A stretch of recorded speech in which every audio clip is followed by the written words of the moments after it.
Hello, welcome to my channel. This video is about how to flash Meshtastic firmware onto this little XIAO ESP32 device, which also comes with in two parts. This is the ESP32S3 little microcontroller board. It's not much bigger than the USB plug, USB-C as well. And this is the SX1262 LoRa radio module that plugs on top.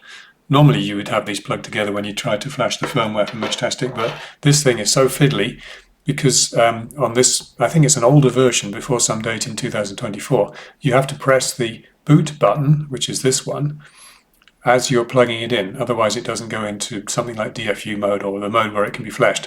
And I find this extremely difficult. With the hat on, you can use a little plastic tool, but it's really hard. Even without it on it, I find it hard.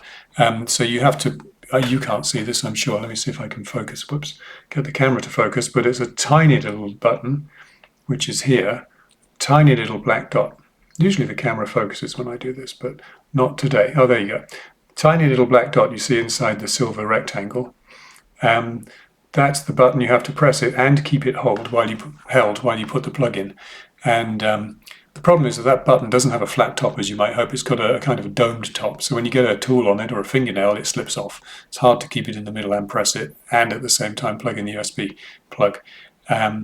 Usually it's easier to plug in the other end, but I'm trying not to wear out the one on my laptop, so I'm trying at this end now. So I've done that before I started the video, so it's already in the mode ready to be flashed. End of rant. So let me switch over to have a look at what I'm going to do, which is not look at that, but look at this.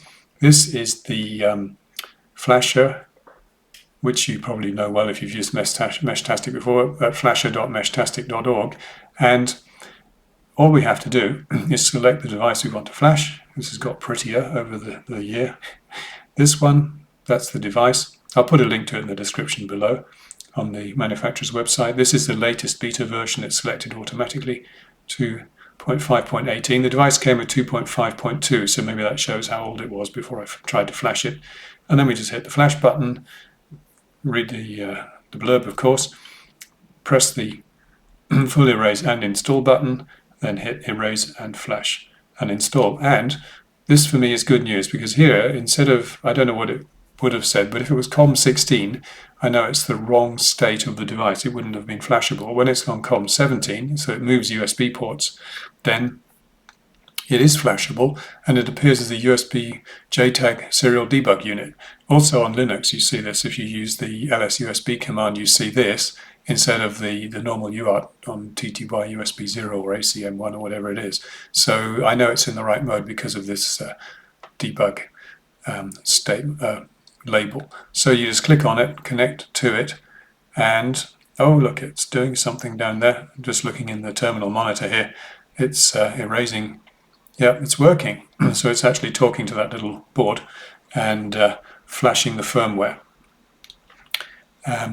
What I would like to do, but I'm not going to bother, is show you that it actually then is visible as a Meshtastic node using the Meshtastic app on a phone. That's because you have to plug the little hat with the LoRa radio part back on with the power turned off, of course. You can imagine how to do that. Something that threw me the first time I did this was it says waiting for download, and it waited for a very long time. And then, of course, I did the RTFM and discovered that this is normal. And what you have to do is press the reset button on the device, and that's the one at the other side. Let me go back to the camera, and then I'll be able to show you what I mean.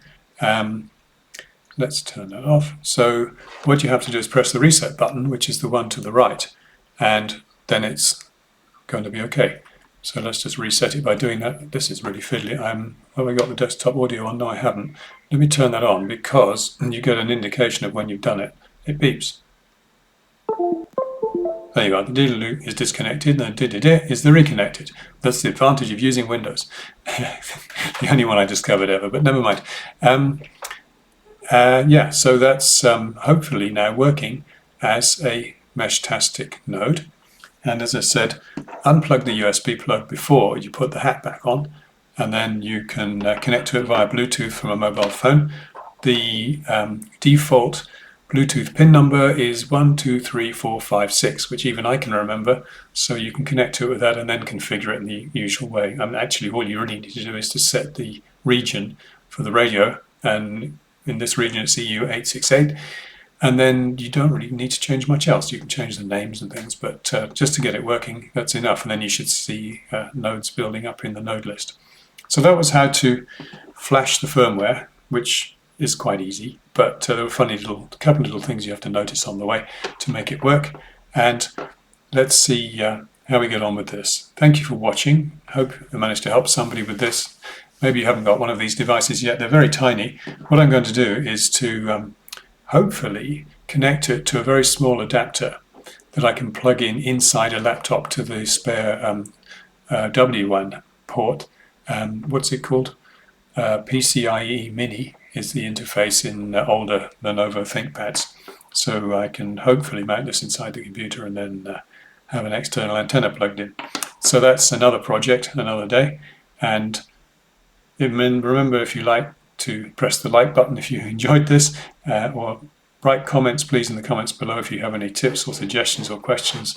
I'm happy to try to help out. And if you want to be informed of when next videos are coming, please subscribe. Over and out.